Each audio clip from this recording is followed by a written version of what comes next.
Welcome to another episode of the Verses of Life, where we go face to face with the adversities that people face, because everything is about a choice. And I'm Veronica Sites, your host. Today, I'd like to welcome Cheyanne Davis. Cheyanne is a very good friend of mine that we go back far enough that we don't need to count numbers here. But in just community relationships, just getting to know one another. She is a pastor at one of our local churches and does an incredible amount of work with families, with youth, and you've been doing so many things. Cheyanne, welcome to Verses of Life. And, when we started talking about, just things that God's been doing in your life, I have to say, I just was in awe with praise and thanksgiving, because relationships can pick up at any point. And that's what this is about. So thank you for having me. Yeah. So I want to hear a little bit about what's been going on. I mean, just tell me a little bit about, you're at Pathways. Yes, I am on staff at a local church. I've been there since 2015, and I get to serve in adult ministry, which is parents, marriage, small groups, classes, our new members. And I also have the honor of serving as a teaching pastor to our children's students and occasionally the grown-ups. Yes. But I really love the students and the kids. Yeah. And so the reconnection just happened recently, because Yes. I mean, we're doing ministry all over the place. Yes. And we'll say locally, because we do things and the Lord Yes. is doing things abroad as well. But what I found such a blessing, a lot of people think of the pandemic and the things that just were not as great as they could have been. But I think of and see the high marks of, I got to see you online during the pandemic. Yes. And at that point I was like, well, there's my friend. I was, oh, look at you go, God, because there she is, just you were sharing from your heart. And I know that when you speak, there is a magneticness about you. But what I didn't know was the testimony. What I didn't know was I saw what God was doing because of where he had you. Yes. In the midst of people, but I didn't know what God had been doing that really has launched you to continue to flourish. Yes. So recently, I got the privilege of hearing your overcomer and recovery. Yes. Journey, and I really don't know that much about it. So tell me a little bit. You mentioned addiction. Yes.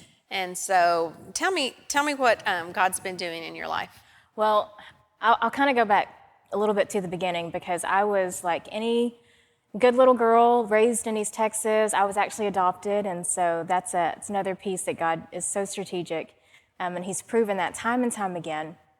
But I was a Cosmetic Christian growing up. And so on Sundays, the kind of family that I have, and my family loves me. And they loved me. My mom and dad had passed, but they didn't know how to love me in the way that I understand God's love today. And so they loved me the best way that they could. And so on Sunday, we would know how to go and pray and sing and do all the things. But Monday through Saturday, our life looked very different. And so I call myself a Cosmetic Christian really from the time I was 8 until I was 15. And 15 is developmentally when you kind of start asking some extra questions about, okay, well, you tell me not to do this, but I see you doing this in the home. And it's really hard for teenagers to reconcile what they've been taught, what's expected of them, and what's right. So none of those things matched in my home. And it was at 15 that my mom introduced me to weed. And she introduced me to weed because she thought I was already on drugs. And I hadn't been on drugs. She was actually, and if she were here today, she would say, I did not, Cheyanne, I did not introduce you to drugs. But she was my first interaction with drugs. And so she brought weed into the home at 15. And I started meeting her boyfriends. And my dad was a pillar of strength in our home, and so I was asked to hide those things starting at 15 in our life, and it was that's a lot for a 15-year-old to handle. We were the house that no good kid could come to on the weekends. And because of the relationship my mom had with the police in that town, they would never catch us. I would stand at the door answering questions of police officers, but they would never enter the home. And so that's what my life looked like from 15 until 18. We were the party house. We would start partying on Thursday. We would quit sometime between Saturday and Sunday to keep it together, to be that really good cosmetic Christian. And my church, my sweet church, and I am not mad at them today. I understand that God was trying to get his hands around me as best he could. But at 15, my church told me that if I didn't get it together, they would not let me come to church camp. And at this point, I had already started dabbling in my mom's prescription drugs. And so all this started at 15, because I didn't want to smoke weed with my mom, so I started pills. But my church gave me an ultimatum. They said, okay, Cheyanne, you can get it together, or you can't go to camp this summer. And I'm extremely rebellious, as most of us are, and I didn't get it together, and so they edged me out of the church. And so that was my first understanding of who God was. And I think one of the most damaging things that I heard before I truly had an understanding of who God really is to me, one of the most damaging statements was, God is love. Because even in my home, love was very conditional. Love was only given in a way that felt healthy and positive when I was doing the right things. And in that moment when I was asked not to participate in church, love didn't feel very inclusive. And I wasn't really sure if I wanted to be in interaction with a God that was only selective of me based on what I was doing. He was only interested in me if I was doing the right things. And so 15 started, and I was on pills.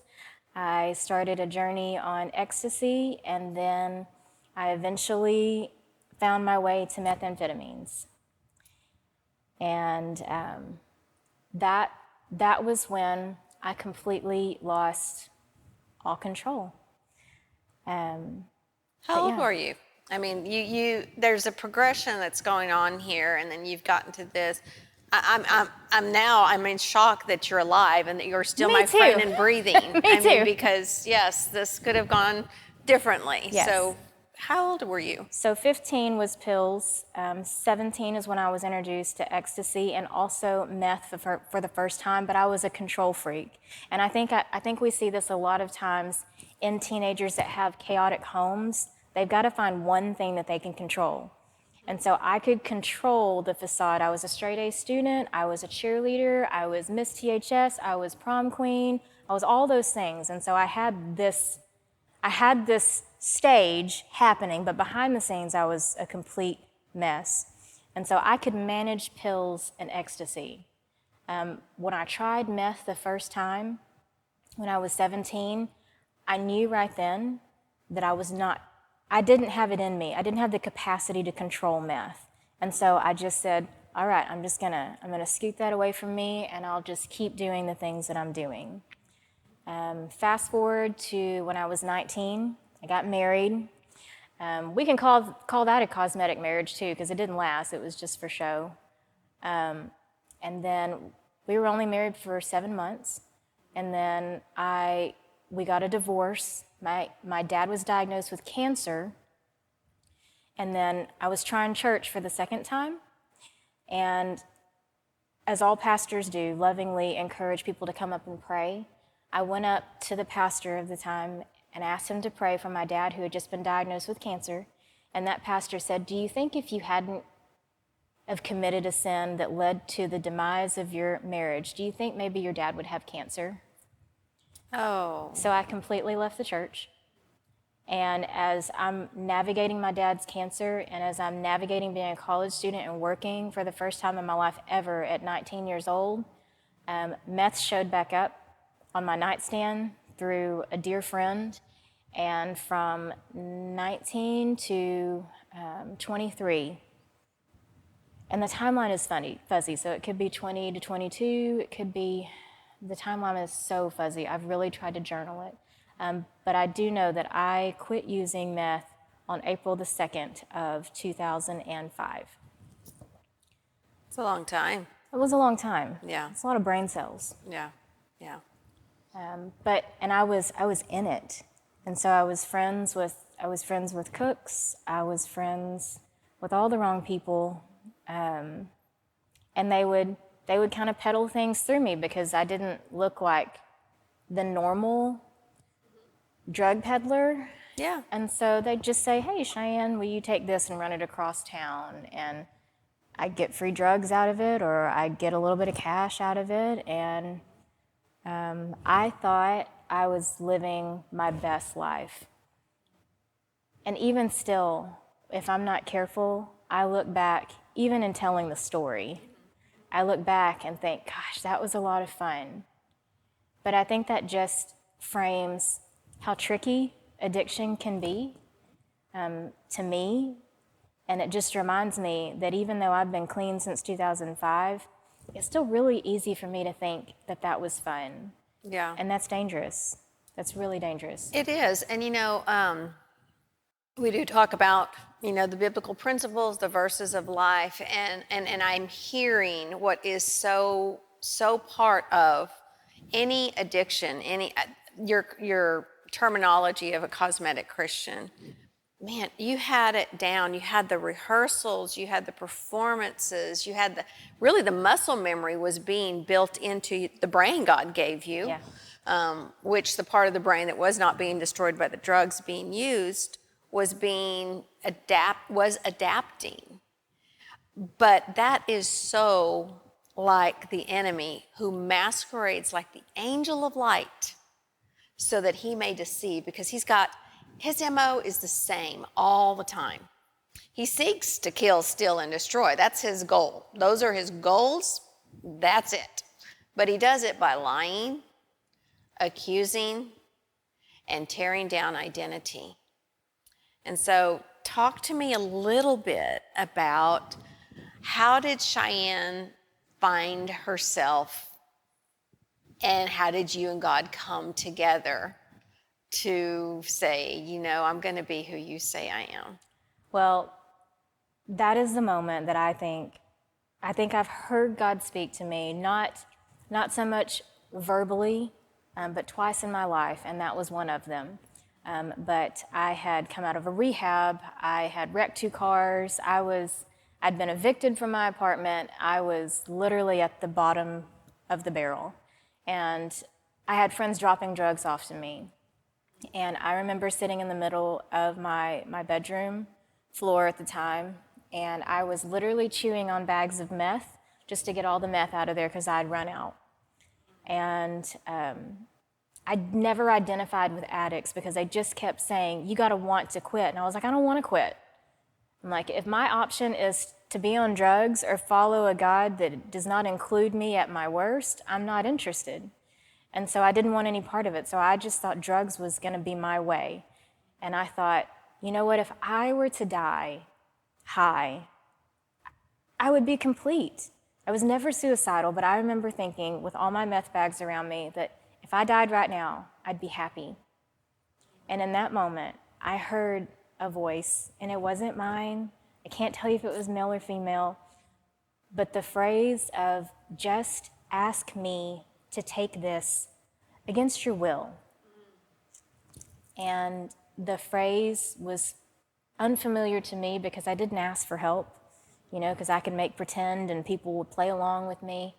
But the phrase was so unfamiliar, I said it again. I said, just ask you to take this against my will. And everything stopped. The phone calls stopped. The drugs being dropped by stopped. And on April 2nd, 2005, I got clean. And a lot of addicts are like, well, I don't have that story, Cheyanne. It sounds like a miraculous occurrence. And I'm like, well, really the DNA of it, we all have a choice in it because everything stopped. The people stopped coming around, all of it. There was absolutely no influence anymore. Now, I still wanted it, and I would still go looking for it. And I would allow myself at that point to do cocaine and steal pills. But I had quit using meth on April 2nd, 2005. You know, that's it's a hard place to find where to break, but we've got to take a break. You've got so much more to speak into our audience that just as hearing the words of life, the evidence, the testimony, this side. I mean, you've gone through the darkness. We've heard the honesty of, there's an intentionality that's got to take place to the pool that is within. I mean, because, one thing that the enemy is very good at is once he gets his hooks in, he's very good about reminding us about our past, simply because it's so much easier than him realizing the future has hope and help in it. So we're going to take a break, and we're going to come back and hear more from Cheyanne in just a moment. Welcome back. We're talking to Cheyanne Davis today, and we've learned a little bit about Cosmetic Christianity, some addiction, some of the struggles, and so we're gonna hear more from Cheyanne on what that transformation has continued to lead towards and is doing now. But before we get there, I want to ask, you have a family now. You mentioned being divorced, so you have a family now. Give us the restorative part of it. Yes, the restorative is what we're all aiming for, right? I have an amazing husband. His name's Matt Davis. He works at a local small business in Burleson, Texas, and I have two amazing kids that are 14 and 11 years old.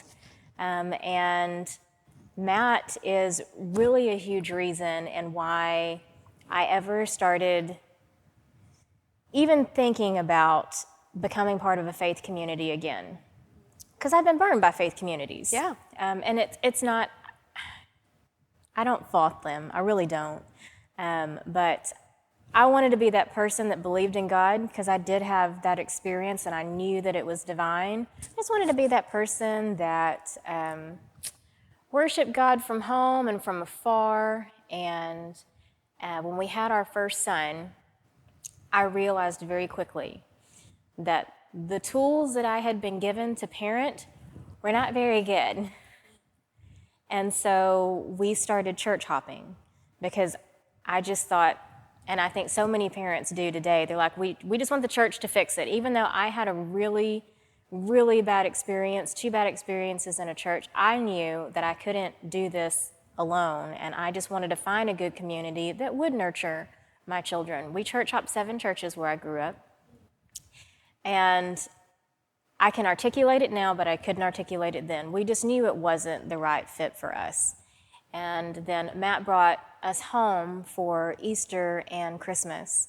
And we happened to go to church at the local church that I now work at. Oh. He happened to bring me into the doors of that church. And everybody loved my husband.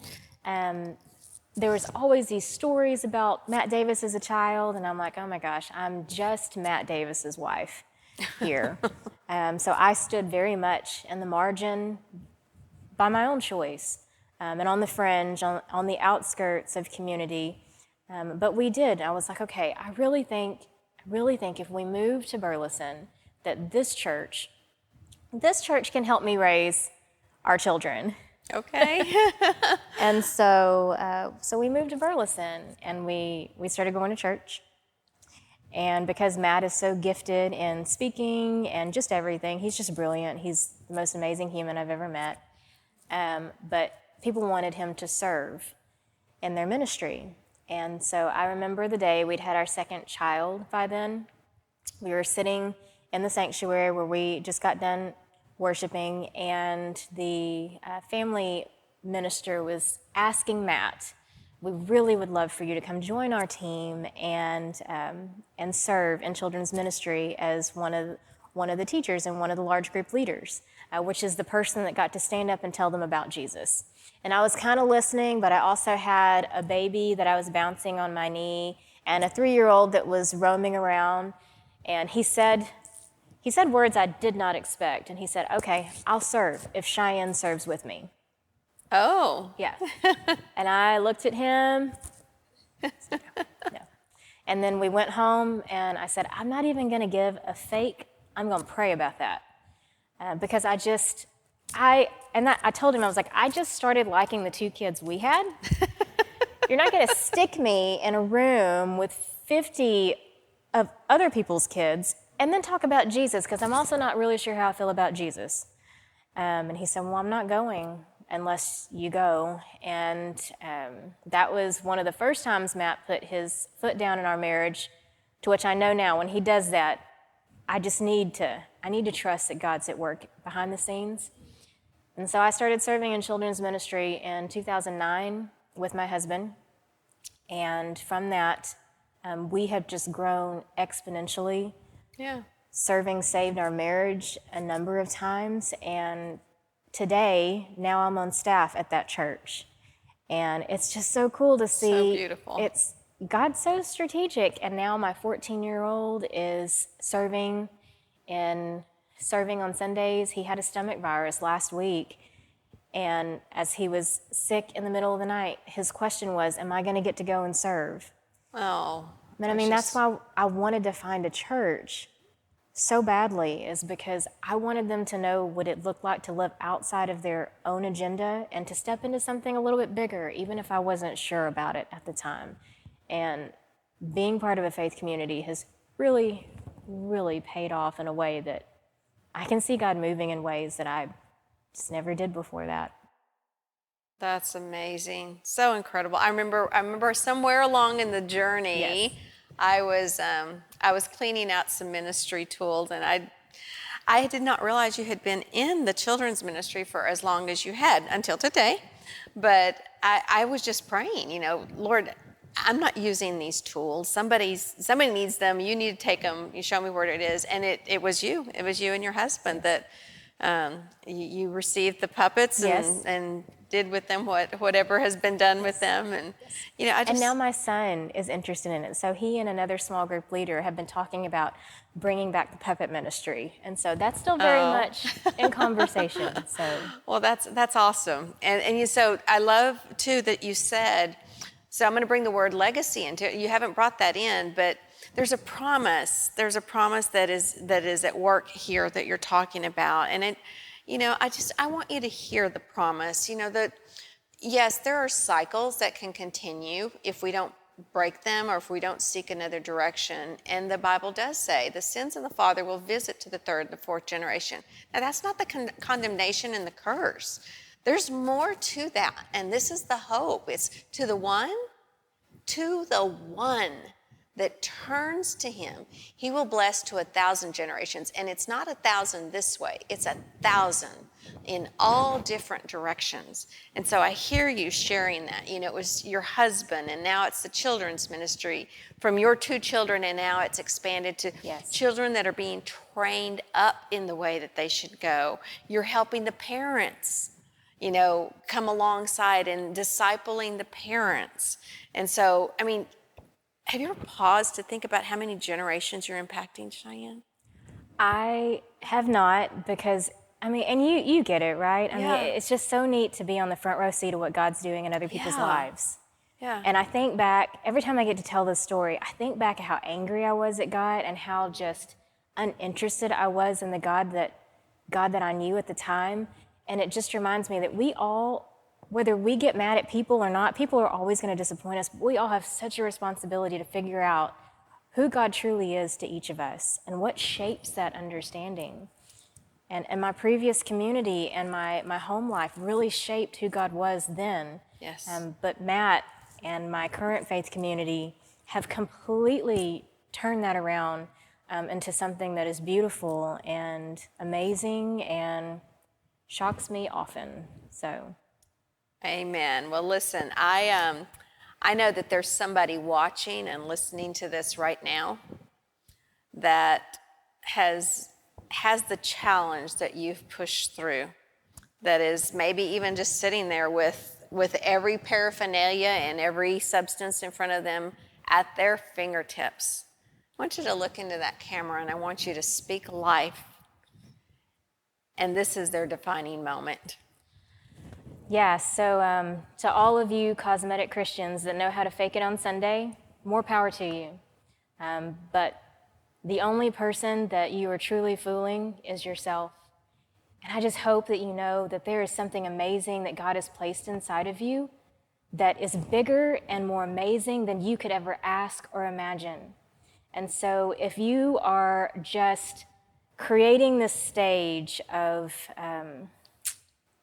imagery that is not truly who you are, and if you are struggling with an addiction, maybe it's with being abused, whatever it is that you are hiding from other people, I would ask that you just allow God to awaken your voice and speak out, speak up, speak to someone that you trust, and find a faith community. Everything changed when I figured out I belong somewhere, and you do too. You don't belong in the shadows. You don't belong in the chaos, even if it's self-induced. You don't belong there. God has created a beautiful, abundant life just for you to experience freedom in. All you got to do is acknowledge that He's been in the room the whole time, and He's ready to lead you out whenever you are. Cheyanne, there is no greater silencer of the enemy than a testimony that speaks out. So I want to thank you for being here today, and I want to pray God's blessing over you in the ministry that you continue to put your hand to, not look back, swerve to the left or the right, and may the generations continue to multiply for everything that you say yes to. And so today, that wraps up our episode for the Verses of Life. I want to remind you that there is no temptation given to man that is not common to mankind, but that God has not already made a way out for you. So you can reach out, you can walk away, but you will need a community. And there is a faith community waiting for you, because there is a calling with your name. And your name, as Scripture says, from Christ's mouth to your ear. My sheep hear my voice, and they come. They know my voice.